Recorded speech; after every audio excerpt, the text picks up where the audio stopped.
मुसलमानों की बढ़ती जनसंख्या के सामने हिंदुओं की आबादी में आई गिरावट ने हिंदू राष्ट्र भारत के अस्तित्व को खतरे में डाल दिया है।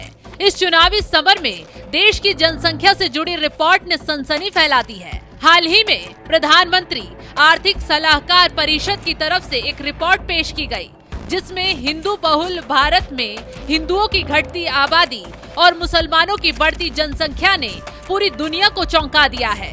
हम और आप जिस नए भारत से आते हैं, उसी आत्मनिर्भर भारत में हिंदू लगभग 8% घट गए हैं और पिछले 65 सालों में मुसलमानों की हिस्सेदारी 9.84% से बढ़कर 14.09% हो गई है। ऐसे में सवाल उठता है कि बहुसंख्यकों की गिरती आबादी क्या किसी खतरे का संकेत है? क्या हिंदू बहुल्य भारत इस्लामिक राष्ट्र से महज एक कदम की दूरी पर है? और क्या हिंदुओं की तबाही के लिए गजवाए हिंद के बीच बोए जा रहे हैं? इसको लेकर क्या कहती है पेशे से सुप्रीम कोर्ट के वकील अश्वनी उपाध्याय की कानूनी भविष्यवाणी? देखिए सिर्फ धर्म ज्ञान पर। हिंदू कम होने का मतलब है कि वसुधैव कुटुंबकम की भावना खत्म हो रही है। हिंदू कम होने का मतलब नारी तू नारायणी की भावना कम हो रही है।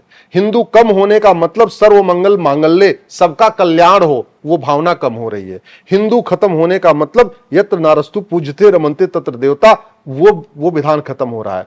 हिंदू खत्म होने का मतलब होली खत्म हो रही है, दिवाली खत्म हो रही है, रक्षाबंधन खत्म हो रहा है, नारी पूजा बंद हो रही है, नवरात्रा बंद हो रहा है। हिंदू जहां खत्म हो रहा है यही तो हो रहा है ना। तो इसलिए ये बहुत, भाई हिंदू का मतलब क्या होता है? हिंदू कहता धर्म की जय हो, हिंदू कभी नहीं कहता केवल हिंदुओं की जय हो, जबकि दूसरे रिलीजन कहते हैं हमारे रिलीजन की जय हो। हिंदू कहता अधर्म का नाश हो, कभी नहीं कहता जो हिंदू नहीं है उसका नाश हो जाए। लेकिन दूसरे रिलीजन कहते हैं भैया जो हमारे नहीं मानता वो काफिर है, जो हमें नहीं मानता नॉन बिलीवर है, वो खत्म हो जाए तो अच्छा है। हिंदू कहता है प्राणियों में सद्भावना, कभी नहीं कहता केवल हिंदुओं में सद्भावना हो, पूरी प्राणियों में, पूरे जगत में सद्भावना हो, प्यार से सब लोग रहें। रिलीजन वाले नहीं कहते हमारे खत्म होना चाहिए। तो ये जो धर्म और रिलीजन के अंतर है, जो हमने एक तो बहुत मिथ्या कह दिया कि सारे धर्म एक समान होते, सारे धर्म समान नहीं होते। धर्म तो एक ही है, सनातन धर्म है, बाकी तो रिलीजन है। और सारे पंथ भी एक समान नहीं होते। जैसे एक व्यक्ति की 2 आंख एक समान नहीं होती, दोनों हाथ एक समान नहीं होते, सारी उंगलियां एक समान नहीं होती हैं, इवन एक ही मां के पेट से पैदा हुए 2 जुड़वा बच्चे एक समान नहीं होते, वैसे सारे रिलीजन भी एक समान नहीं होते। इसलिए समान नहीं होते, सारे रिलीजन की टीचिंग अलग अलग है। देखिए, चिंता की बात यह है कि हम पूरी दुनिया से गायब होते चले जा रहे हैं। अफगानिस्तान, जिसको पहले गंधार कहते थे, जहां दुर्योधन का ननिहाल था, जहां से माता गांधारी आई थी, जहां दुनिया का सबसे बड़ा शिव मंदिर था, आज वहां की रेट देख लीजिए, वो अफगानिस्तान बन गया है। फटेहाल है, बदहाल है, रोटी वहां पर लोग ठीक से नहीं मिल पा रही है, लोग कपड़े के लिए और छोटे छोटे काम के लिए वहां अपने शरीर के अंग बेच रहे हैं। ये सिचुएशन आ चुकी है, रोज बम धमाके हो रहे हैं। और सबसे दुर्भाग्य एक देखिए, वहां एक आतंकवादी संगठन वहां राज कर रहा है। दुर्योधन का ननिहाल था। दूसरी तरफ राजा भरत का ननिहाल कैकेयी, जहां से माता कैकेयी आई थी, उसको आज की डेट में पाकिस्तान कहते हैं। बदहाल है, फटेहाल है, रोज बम धमाके हो रहे हैं। अगर हिंदू धर्म खत्म हो रहा है तो उसके साथ अशांति बढ़ती है। पूर्वी बंगाल आज की डेट में बांग्लादेश बन गया, और जब से वहां हिंदू कम होते चले जा रहे हैं, उसके बाद आप देख लीजिए किस तरीके से वहां पे अशांति बढ़ती जा रही है, अराजकता बढ़ती जा रही है, कट्टरपंथ बढ़ता जा रहा है, जिहाद बढ़ रहा है, मजहबी उन्माद बढ़ रहा है, लोगों के घर जलाए जा रहे हैं। तो सनातन धर्म ये समता सिखाता है, समरसता सिखाता है, भाईचारा सिखाता है, सबको विश्व बंधुत्व सिखाता है। वहीं दूसरी तरफ जो इस्लाम है वो नहीं सिखाता। और इस बात को बाबा साहब अम्बेडकर अपनी किताब में भी कह चुके हैं। बाबा साहब अम्बेडकर इसलिए बार बार कहते थे कि हम ये जो विभाजन हुआ इसको मानते नहीं। बाबा साहब अम्बेडकर कह रहे थे जब रिलीजन के आधार पर विभाजन हुआ है तो पूरा का पूरा आप इसको क्लियर कर लीजिए। बाबा साहब अम्बेडकर कहते हैं जब पाक नापाक वाली सोच पे विभाजन हुआ है तो सारे पाक लोगों को पाकिस्तान भेज दीजिए और जितने नापाक हैं उनको सबको भारत में रख लीजिए। अल्टीमेटली जो विभाजन हुआ इसलिए पाक नापाक वाली सोच पे हुआ था। अब चलो विभाजन भी हो गया 47 में। पहले आपका अफगानिस्तान आपका हिस्सा था, निकल गया।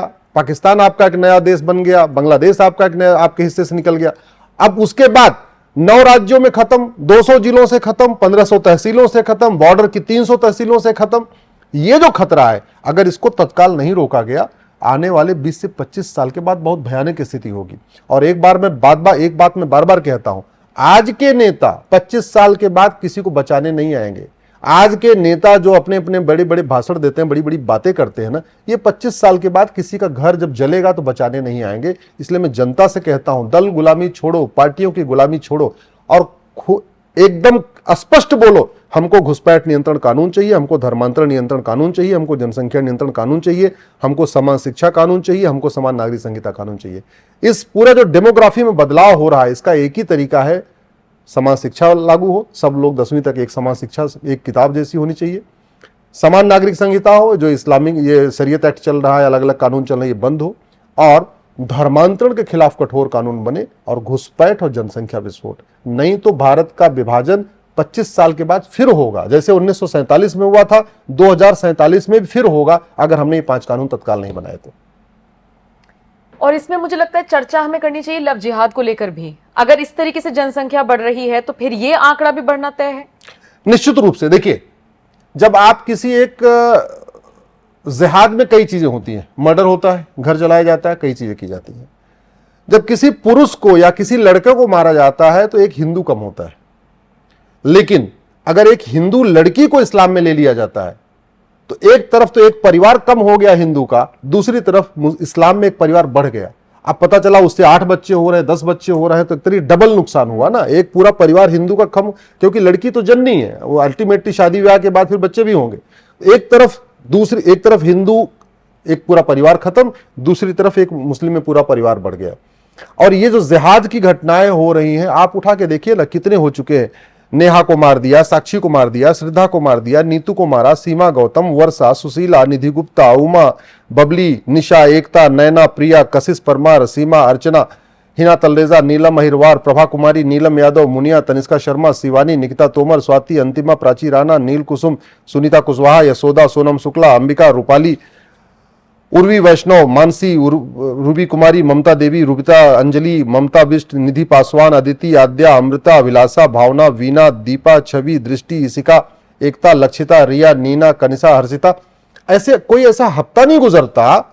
और अभी अभी एक रानी यादव का आपने सुना होगा, बरेली में हुआ है। रानी यादव ने जब मना किया तो उसको बीच से काट दिया, धड़ उसका। अभी इसके पहले केरल में हुआ था, नेहा का हुआ था, अभी बरेली में हुआ है, बीचों बीच उसके 2 टुकड़े हो गए रानी यादव के। 15 साल की बिटिया थी वो। तो ये बहुत गंभीर है, और ये इसलिए हो रहा है क्योंकि न शिक्षा में संस्कार है और न कानून का खौफ है। ऐसी घटनाएं सिंगापुर में नहीं होती, ऐसी घटनाएं चीन में नहीं होती, लेकिन भारत में हो रही। क्यों? क्योंकि शिक्षा में संस्कार नहीं है, कानून का खौफ नहीं है। जब तक ये मदरसे बंद नहीं होंगे, समान शिक्षा लागू नहीं होगी, तब तक एक दूसरे का सम्मान करना लोग सीखेंगे नहीं। और ये जिहाद, लब जिहाद, लैंड जिहाद, ये जिहाद, वो जिहाद चलता रहेगा। वो इसलिए चलता रहेगा कि स्कूलों में सिखाया जा रहा है, मदरसों में, कि जब तक हम 51% नहीं हो जाएंगे तब तक कयामत की रात नहीं आएगी। जब कयामत की रात नहीं आएगी तब तक डिसीजन नहीं होगा कौन जन्नत में जाएगा, कौन जहन्नुम में जाएगा। तो अल्टीमेटली पूरे की पूरी मतलब कायनात लगी हुई है कि हम जल्दी से जल्दी इस धरती पे 51% हो जाए, जल्दी से जल्दी हम भारत में 51% हो जाए अल्टीमेटली। और इसीलिए नतीजा आप देख लीजिए, पिछले 65 साल में हिंदू 8% घटा है और मुस्लिम 43% बढ़ा है। 43% बढ़ा कैसे?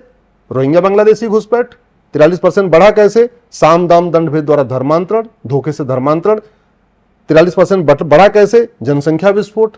43% बढ़ा कैसे? वक्फ, जो वक्फ बोर्ड है वो भी जनसंख्या बढ़ाने का काम कर रहा है। वो भी क्या कर रहा है? आदिवासियों को नोटिस भेजता है और बाद में कहता है कन्वर्ट हो जाओ, तुम्हारी जमीन बच जाएगी। तो वक्फ बोर्ड भी इसका बड़ा कारण है।